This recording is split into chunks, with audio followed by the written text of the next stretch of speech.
Hello दोस्तों, मैं तरन्नुम, आप सभी लोगों का बहुत बहुत स्वागत करती हूँ हमारे यूट्यूब चैनल आज एक क्लासेस 2.0 पर। तो दोस्तों, आज हम सब लोग पढ़ने वाले हैं हिंदी में पढ़ेंगे संज्ञा और सर्वनाम। वैसे हम सभी जानते हैं कि बहुत ही इजी होता है संज्ञा और सर्वनाम, बहुत इजी है, बट आज हम लोग थोड़ा कुछ नए तरीके से देखेंगे इसमें। और संज्ञा को देखेंगे पहले, फिर सर्वनाम के बारे में देखेंगे।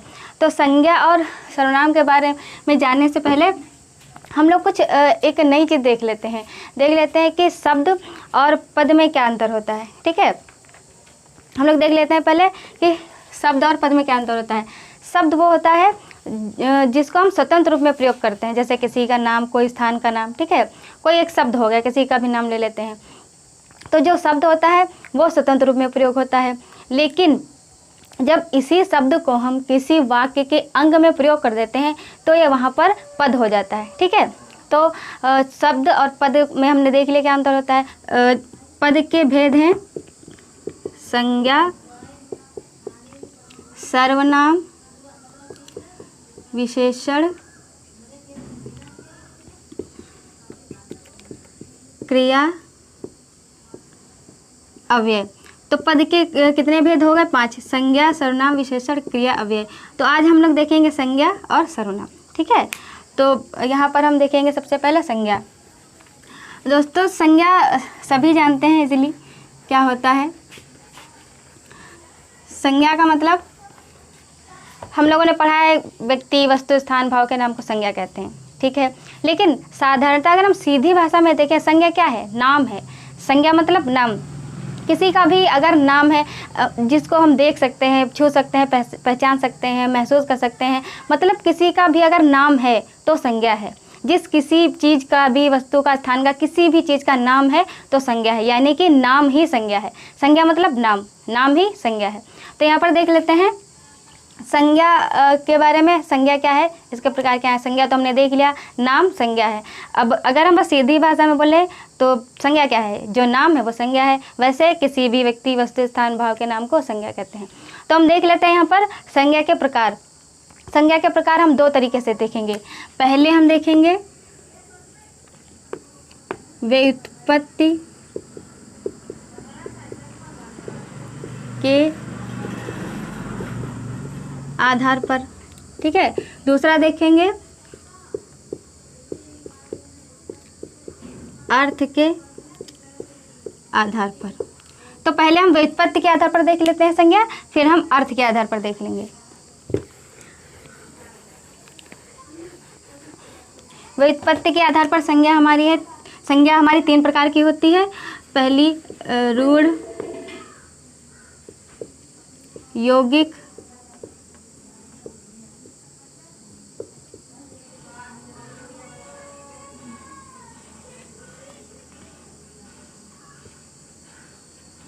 तीसरी योग रूढ़।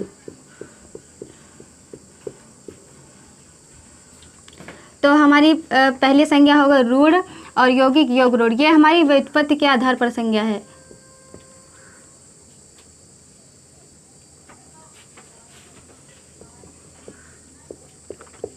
व्युत्पत्ति के आधार पर हमें संज्ञा कौन सी है? रूढ़, यौगिक, योग रूढ़। अब हम एक एक करके इनके बारे में देख लेते हैं। ठीक है,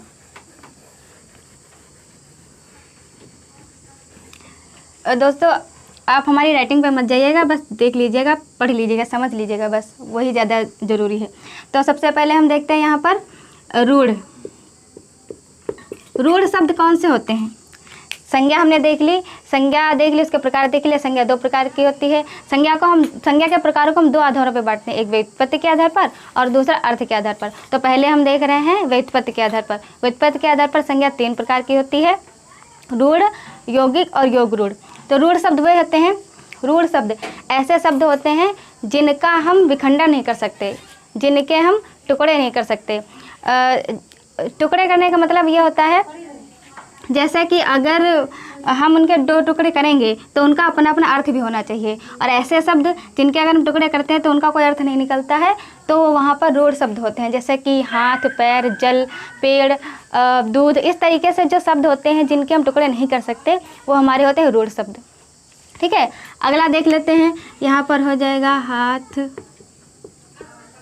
पैर,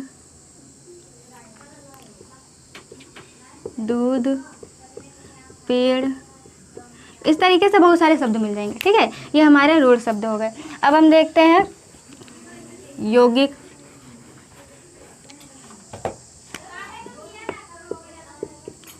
यौगिक यौगिक कौन से होते हैं? जो दो शब्दों से मिलकर बनते हैं और अगर उनका हम विखंडन करें, उनको हम अलग अलग करें, उनके अगर दो टुकड़े करें तो उनका अपना अपना अलग अर्थ भी होता है। तो वो हमारे कौन से होते हैं? यौगिक शब्द होते हैं। जैसे पाठशाला हो गया, सामाजिक हो गया, और इस तरीके से जो शब्द दो शब्दों से मिलकर बने हैं, बहुत सारे शब्द हो जाएंगे, वो हमारे हो जाते हैं यौगिक शब्द। ठीक है, अगला देख लेते हैं योग रूढ़। देख लेते हैं योग रूढ़।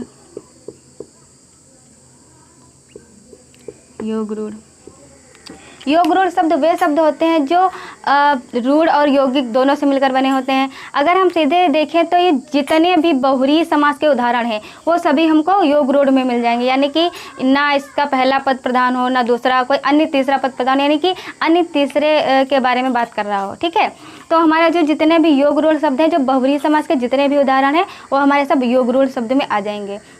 तो दोस्तों यहाँ पर हमने देख लिया कि योग रूढ़ जो शब्द हैं कौन से हैं। यहाँ पर हमने संज्ञा के व्युत्पत्ति के आधार पर देख लिए प्रकार कितने हैं, रूढ़, यौगिक, योग रूढ़।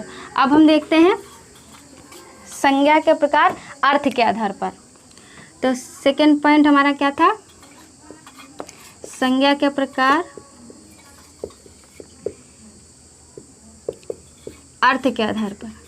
ठीक है, अर्थ के आधार पर। अर्थ के आधार पर संज्ञा कितनी है? हिंदी में मानते हैं संज्ञा 3 प्रकार की होती है और यहाँ पर अर्थ के आधार पर संज्ञा 6 प्रकार की बताई जाती है। तो जो 3 प्रकार की संज्ञा है, कुछ व्याकरण ये मानते हैं, व्याकरण का मतलब, कुछ व्याकरण मानते हैं कि संज्ञा 3 प्रकार की है। व्याकरण का मतलब, व्याकरण उनको बोलते हैं जो व्याकरण की रचना करते हैं। ठीक है, जो व्याकरण के रचनाकार हैं उनको हम व्याकरण बोलते हैं। तो कुछ व्याकरण ये मानते हैं कि संज्ञा 3 प्रकार की होती है। तो जो व्याकरण संज्ञा 3 प्रकार की मानते हैं उनकी वो कौन कौन से मानते हैं देख लेते हैं। यहाँ पर ये मानते हैं व्यक्तिवाचक संज्ञा, व्यक्तिवाचक संज्ञा, जातिवाचक संज्ञा,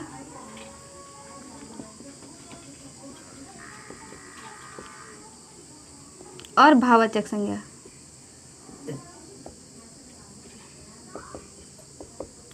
जो कुछ व्याकरण संज्ञा 3 प्रकार के मानते हैं वो कौन से मानते हैं? व्यक्तिवाचक संज्ञा, जातिवाचक संज्ञा और भाववाचक संज्ञा।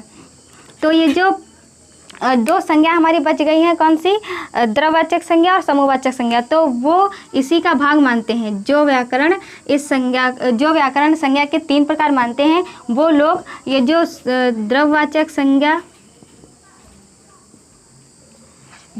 संज्ञा और ये जो हो सकता है यहाँ पर दिख ना रहा हो तो हम यहाँ अलग लिख देते हैं।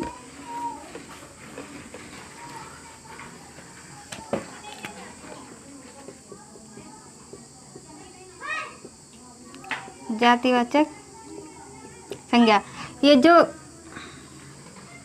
हमारे बच गए द्रववाचक संज्ञा, द्रववाचक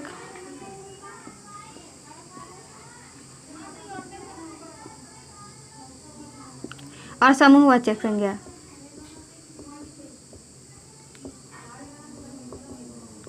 ये हमारे व्याकरण ये मानते हैं कि संज्ञा 3 प्रकार की होती है, व्यक्तिवाचक, जातिवाचक, भाववाचक। तो जो हमारे द्रववाचक संज्ञा, समूहवाचक संज्ञा जो 2 बचती हैं वो जातिवाचक संज्ञा का ही भाग मानते हैं। तो आइए हम इनको एक एक करके सभी देख लेते हैं।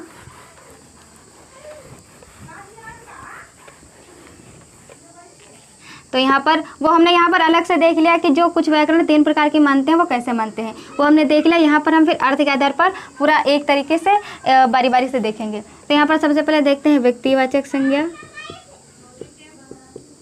व्यक्तिवाचक संज्ञा, और ये हमारा हो गया जातिवाचक संज्ञा, जातिवाचक संज्ञा,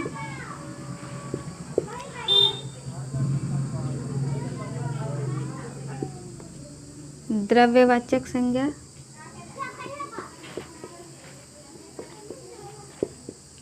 समूहवाचक संज्ञा,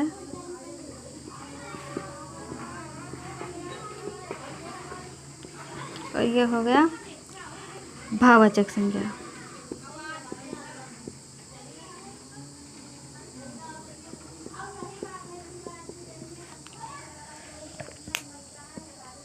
तो यहाँ पर हमने देख लिया व्यक्तिवाचक संज्ञा, जातिवाचक संज्ञा, द्रव्यवाचक संज्ञा, भाववाचक संज्ञा, समूहवाचक संज्ञा और भाववाचक संज्ञा।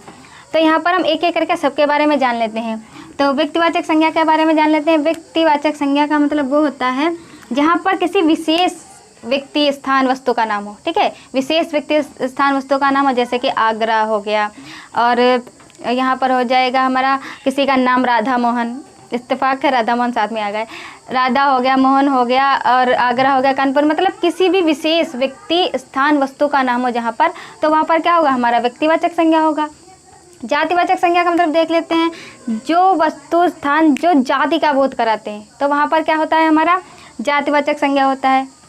जैसे पर्वत हो गया, और पहाड़, पर्वत एक ही चीज़ है, लड़का हो गया, लड़की हो गया, शहर है, नदी है, तो ये हमारा जो जाति का बोध कराती है, यानी कि एक जाति का वो बनता है, जहाँ पर पूरा ग्रुप एक जाति बनती है, वहाँ पर हो जाता है जातिवाचक संज्ञा। जैसे हमने कहा नदी, तो नदियाँ तो बहुत सारी हैं, लेकिन अगर हमने किसी भी नदी का नाम ले लिया तो वहाँ पर हो जाएगा, अगर हमने किसी भी नदी का नाम लिया है तो वो हमारा आ जाएगा व्यक्तिवाचक संज्ञा में। जैसे गंगा, यमुना, गोदावरी, बहुत सारी नदियाँ हैं। अगर हमने सिर्फ नदी कह दिया, मतलब नदी, तो यहाँ पर एक जाति बता रही है कि कोई नदियों की जाति है, तो वहाँ पर नदी जो हमारी एक जाति है वो क्या हो गई, मतलब जो नदी है वो हमारा एक जातिवाचक संज्ञा में आ जाएगा। ठीक है, जैसे हमने कह दिया शहर तो बहुत सारे हैं, लेकिन उन्हीं शहरों में किसी का नाम ले लिया, लखनऊ, कानपुर, आगरा, किसी भी शहर का नाम ले लिया, तो व्यक्तिवाचक संज्ञा में आ जाएगा। लेकिन अगर किसी भी एक जाति का बोध कराता है तो वहाँ पर आ जाएगा हमारा जातिवाचक संज्ञा। जैसे कि शहर, बहुत सारे शहर हैं, नदियाँ बहुत सारी हैं, पहाड़, पर्वत बहुत सारे हैं। ठीक है, लड़का, लड़की, लड़के तो बहुत सारे हैं, लड़कियाँ भी बहुत सारी हैं, तो लड़का एक अपनी अलग जाति रखता है, लड़की अपनी एक अलग जाति रखती है। तो इस तरीके से जो जाति का बोध कराते हैं वहाँ पर क्या होता है, जातिवाचक संज्ञा। ठीक है, आगे देख लेते हैं द्रव्यवाचक संज्ञा में। द्रव्यवाचक संज्ञा में क्या होता है, जो वस्तु जिस रूप में होती है उस रूप में ना गिनकर दूसरी तरीके से बताई जाए, सीधे, या तो फिर ऐसे देख लेते हैं, जैसे कि जो नाप तोल वाली वस्तुएं होती हैं, तो वो इसमें 3 टाइप की आती हैं। एक ठोस में आता है, द्रव में आता है, एक गैस में आता है। ठीक है, ठोस में जैसे कि सोना, चांदी, तांबा, पीतल, लोहा, इस तरीके से आ गया। द्रव में आ गया जैसे कि पानी, तेल, घी, इस तरीके से आ गया। और जो गैस में जितनी सारी गैसें आती हैं, ऑक्सीजन, नाइट्रोजन वगैरह, जो धुआं, कोहरा वगैरह होता है, ये सब इसमें आ जाएगा। ठीक है, तो द्रववाचक संज्ञा हमने देख ली 3 टाइप की होती है, ठोस, द्रव, गैस में।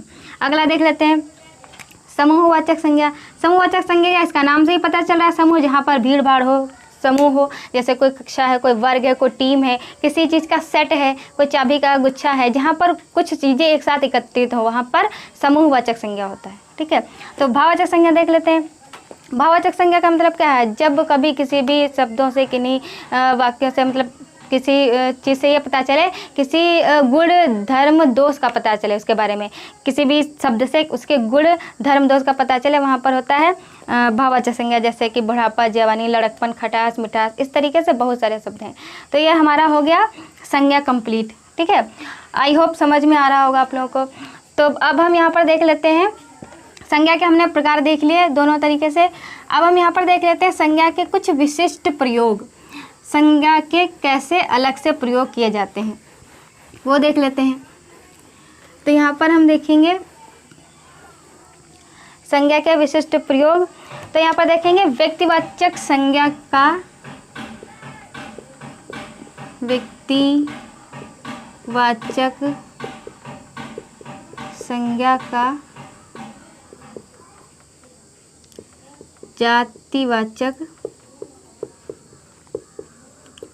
जातिवाचक संज्ञा में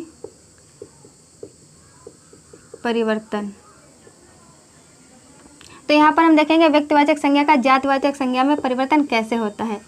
जैसा कि नाम सुना होगा, हम लोगों ने सुना ही है, आप लोगों ने भी सुना होगा, हरिश्चंद्र। जो ये हरिश्चंद्र जी हैं, इनके बारे में सभी जानते हैं। तो ये जो हरिश्चंद्र है ये एक व्यक्ति हैं, ठीक है। लेकिन हम ये कहें कि आज के ज़माने में भी हरिश्चंद्रों की कमी नहीं है। तो जब ये इसको हम वाक्य में प्रयोग करेंगे, आज के ज़माने में भी हरिश्चंद्रों की कमी नहीं है, तो यहाँ पर हरिश्चंद्र एक व्यक्ति ना होकर के एक जाति के रूप में प्रयोग हो रहा है, ठीक है। तो यहाँ पर जो ये हरिश्चंद्र एक व्यक्ति हैं, ये जाति के रूप में प्रयोग हो गए। अगला लेते हैं जैसे कि जयचंद। जयचंद ये भी एक व्यक्ति है। इसको अगर हम ये कहें कि जयचंदों के जैसे जो लोग होते हैं उनसे बहुत ही ज़्यादा हानि होती है लोगों को, तो जयचंद यहाँ पर एक व्यक्ति ना होकर के एक यहाँ पर जाति का बोध करा रहा है, ठीक है। ऐसे शब्द जो एक व्यक्ति के रूप में होते हैं, उसके बाद फिर ये जाति के रूप में प्रयोग करवाते हैं या बोध कराते हैं, अपना जाति के रूप में बोध करवाते हैं, तो वहाँ पर ये हमारा परिवर्तन हो जाएगा, व्यक्तिवाचक संज्ञा का जातिवाचक संज्ञा में परिवर्तन हो जाएगा, ठीक है। अगला देख लेते हैं जातिवाचक संज्ञा का व्यक्तिवाचक संज्ञा में प्रयोग। जातिवाचक संज्ञा का व्यक्तिवाचक संज्ञा में परिवर्तन। कैसे परिवर्तन हो जाता है? जैसा कि यहाँ पर हम लेते हैं गोस्वामी और यहाँ पर हमने ले लिया शुक्ल। तो ये जो गोस्वामी और शुक्ल हैं ये जातियाँ हैं, ठीक है। लेकिन अगर हम कहें गोस्वामी जी ने रामचरितमानस की रचना की, तो यहाँ पर गोस्वामी एक जाति ना होकर के एक व्यक्ति के रूप में प्रयोग हो रहा है। यहाँ पर ये जाति ना होकर के एक व्यक्ति के रूप में प्रयोग हो रहा है। शुक्ल क्या है? जैसे शुक्ल जी ने हिंदी का इतिहास लिखा, आचार्य रामचंद्र शुक्ल, तो उन्होंने शुक्ल जी ने हिंदी का इतिहास लिखा। तो यहाँ पर जो ये जातियाँ हैं ये एक जाति ना प्रयोग होकर के एक व्यक्ति के रूप में दर्शा रही हैं बातें, ठीक है। तो जो जातिवाचक ना होकर के, ये जाति ना होकर के एक व्यक्ति के रूप में दर्शा रही हैं, तो यहाँ पर क्या हो जाएगा? जातिवाचक संज्ञा का व्यक्तिवाचक संज्ञा में परिवर्तन। तो दोस्तों संज्ञा में समझ में आ गया होगा, इस तरीके से हमने पढ़ाया, आप लोग बस समझते जाइए। जो हम यहाँ पर बोलते हैं वो समझिए, लिखते हैं वो समझिए, कुछ राइटिंग में दिक्कत है वो आप राइटिंग पर ध्यान मत दीजिए, बस समझिए। अब हम कोशिश करेंगे कि अच्छा लिखें, साफ लिखें, आप लोगों को समझ में आए, ठीक है। अब हम देख लेते हैं संज्ञा कंप्लीट हो चुकी है हमारी, देख लेते हैं अब हम सर्वनाम देख लेते हैं, ठीक है। और कुछ है जैसे कि भाववाचक जो संज्ञा है उसमें बहुत सारी चीज़ें प्रयोग, जैसे विशेषण का भाववाचक रूप में प्रयोग होता है, संज्ञा का प्रयोग होता है, संज्ञा में ही होते हैं कुछ शब्द, उनका प्रयोग होता है, अव्यय का, बहुत सारी चीज़ों का प्रयोग होता है। तो इसकी हम अलग से क्लास ले लेंगे, कभी फिर टाइम मिलेगा तो उसको हम बता देंगे। प्रयोग के बाद ये जो प्रयोग होते हैं इनको हम डीपली बता देंगे, अलग से एक वीडियो बनाएंगे उसमें बता देंगे। तो अब हम देखते हैं सर्वनाम। सर्वनाम, सर्वनाम का मतलब क्या है? अगर हम इसको डिफाइन करें, इसको अलग करके देखते हैं तो हो जाएगा सर्व प्लस नाम। तो यहाँ पर सर्व का मतलब सबका, नाम का मतलब नाम। तो अगर हम इस तरीके से अगर इसको हम इसका देखें डायरेक्ट शाब्दिक अर्थ क्या निकल के आ रहा है? सबका नाम, यानी कि ऐसा नाम जो सबके हित में प्रयोग हो, तो वहाँ पर हो जाएगा सर्वनाम। हम लोग तो भाषा पढ़ते हैं कि जो इसकी परिभाषा हम लोग पढ़ते हैं कि संज्ञा के स्थान में प्रयोग करने वाले शब्दों को हम सर्वनाम कहते हैं। लेकिन अगर हम ऐसे देखें तो सबका नाम, यानी कि ऐसा नाम जो सबके लिए प्रयोग हो, वहाँ पर होता है सर्वनाम। जैसे कि हमने एक शब्द ले लिया मैं, तो मैं जो ये एक शब्द है, जो मैं ये सर्वनाम है, ये हर एक व्यक्ति अपने लिए प्रयोग करता है, ठीक है।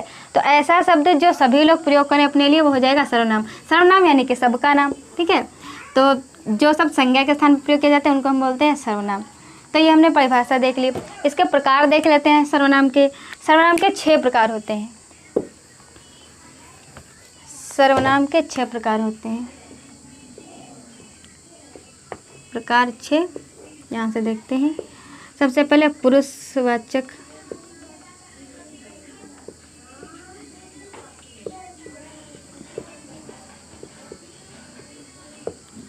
फिर देख लेते हैं निश्चयवाचक,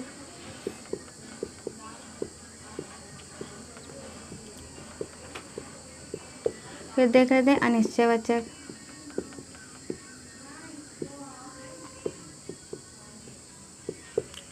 फिर देख लेते हैं संबंधवाचक,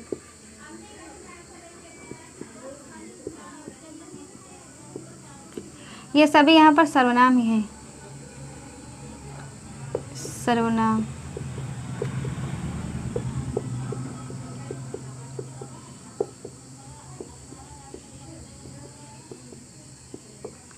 अगला देख लेते हैं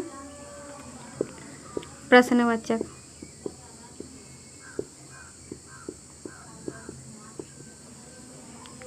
छठा निजवाचक।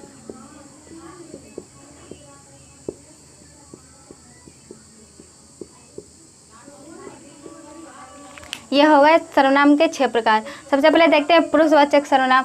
पुरुषवाचक सर्वनाम को 3 पार्टों में बांटा गया है। सबसे पहले उत्तम पुरुष, मध्यम पुरुष, अन्य पुरुष। तो यहाँ पर देख लेते हैं इसके तीनों पार्टों में, उत्तम पुरुष, मध्यम पुरुष, अन्य पुरुष। तो यहाँ पर देखेंगे उत्तम पुरुष में क्या होगा। उत्तम पुरुष का मतलब जैसे मैं, मेरा, मुझसे, मेरा, हमारा, मेरा, ठीक है। इस तरीके से जो हमारे बारे में स्वयं व्यक्ति के बारे में कहा जा रहा है, जैसे मैं, मेरा, मुझको, मेरे से, ठीक है, वो आ जाएगा हमारा उत्तम पुरुष में। मध्यम पुरुष में क्या आ जाएगा हमारा, ये उत्तम पुरुष में आएगा मैं, मेरा, मुझको, मुझसे, इस तरीके से बहुत सारे शब्द। फिर ये मध्यम पुरुष में क्या आएगा, मध्यम पुरुष में जैसे कि तुम, तुम्हारा, तुमसे, तूने, इस तरीके से आ जाएगा। तुमको, ये तुम्हारा, तुम से जो दूसरे से संबंधित होते हैं, तुम, तुम्हारा, तुमसे, बहुत सारे आ जाएंगे इस तरीके से, ठीक है। और अन्य पुरुष में, अन्य पुरुष का मतलब जो दूसरा, अन्य तीसरा व्यक्ति हो, अन्य पुरुष। अन्य पुरुष का मतलब जैसे कि वे, उन्हें, उनका, इन्हें, इस तरीके से। तो उत्तम पुरुष मैं, मेरा, मुझको, मध्यम पुरुष तुम, तुम्हारा, तुमसे, अन्य पुरुष वे, उनका, उनसे, ठीक है। ये हमारे तीनों पार्ट जो है पुरुषवाचक सर्वनाम में आते हैं। तो अगला हम देख लेते हैं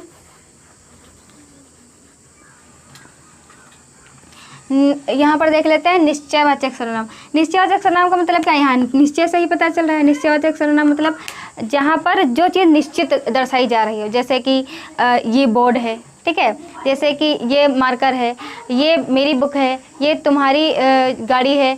जहाँ पर निश्चित दर्शाया जा रहा हो, ये वो निश्चित है, तो वहाँ पर क्या हो जाएगा, निश्चयवाचक सर्वनाम, ठीक है। अनिश्चयवाचक सर्वनाम में देख लेते हैं। अनिश्चयवाचक सर्वनाम का मतलब जहाँ पर कोई चीज़ निश्चित ही ना हो, उसके दरवाजे पर कोई खड़ा है, दाल में कुछ गिर गया है, इस तरीके से। जहाँ पर कुछ निश्चित ही ना हो, कि कुछ पेन रखे हैं, कई आम पड़े हैं, जहाँ पर कुछ निश्चित ही ना हो, तो वहाँ पर क्या हो जाएगा हमारा अनिश्चयवाचक सर्वनाम, ठीक है। तो अगला यहाँ पर क्या है, संबंधवाचक सर्वनाम देख लेते हैं। संबंधवाचक सर्वनाम का मतलब जब एक सर्वनाम दूसरे सर्वनाम से आपस में संबंध दर्शाता हो, तो वहाँ पर हो जाएगा हमारा संबंधवाचक सर्वनाम। जैसे कि जो सोएगा वो खोएगा, ठीक है, जो करोगे वो मिलेगा, इस तरीके से जो एक दूसरे में संबंध दर्शाते हैं, ठीक, तो वो हो जाएगा हमारा संबंधवाचक सर्वनाम। प्रश्नवाचक सर्वनाम मतलब क्या, प्रश्न से ही पता चल रहा है। जहाँ पर प्रश्न किया गया हो, कौन हो तुम, क्या कर रहे हो, कहाँ से आए हो, नाम क्या है तुम्हारा, खाना क्या तुमने खाया, खाना क्या खाया, क्या पिया, मतलब कौन, कहाँ, कैसा, कब, जहाँ पर भी ये आपको क्वेश्चन मार्क मिल जाएगा, ठीक है। जहाँ कहीं भी क्वेश्चन मार्क मिले और प्रश्न किया गया हो, कौन, कब, कहाँ, कैसे शब्द हों बीच में, तो वहाँ पर हो जाएगा प्रश्नवाचक सर्वनाम। कब, कहाँ, कौन, कैसे शब्द मिल जाएंगे, वाक्य में कहीं भी मिल जाएंगे, तो वहाँ पर हो जाएगा प्रश्नवाचक सर्वनाम। अगला देख लेते हैं निजवाचक सर्वनाम। निजवाचक सर्वनाम का मतलब जहाँ पर व्यक्ति खुद के बारे में बात कर रहा हो, स्वयं के बारे में बात कर रहा हो, ठीक है। तो अब यहाँ हम यहाँ से देख सकते हैं सिर्फ समझने के लिए। निज का मतलब निजी, मतलब निज का मतलब निजी, यहाँ से देख लेते हैं, निज से निजी याद रख सकते हैं। निजी का मतलब स्वयं, स्वयं का मतलब अपना, ठीक है। तो यहाँ देख लेते हैं, याद करने के लिए है, बस समझने के लिए। तो निजी का मतलब खुद का, स्वयं का, अपना। निजवाचक सर्वनाम जहाँ पर खुद के बारे में, अपने बारे में बात कही गई, जैसे कि मैं खुद चली जाऊंगी, ठीक है, मैं अपना काम स्वयं कर सकती हूँ, मैं अपने आप ही आई हूँ, इस तरीके से जहाँ पर स्वयं के बारे में बात कही जाए, वहाँ पर क्या होता है, निजवाचक सर्वनाम होता है। तो दोस्तों हम उम्मीद करते हैं कि समझ में आ गया होगा। फिर मिलेंगे हम आपसे अपनी अगली वीडियो में किसी नए अच्छे से टॉपिक के साथ। आप लोगों का बहुत बहुत शुक्रिया, थैंक यू।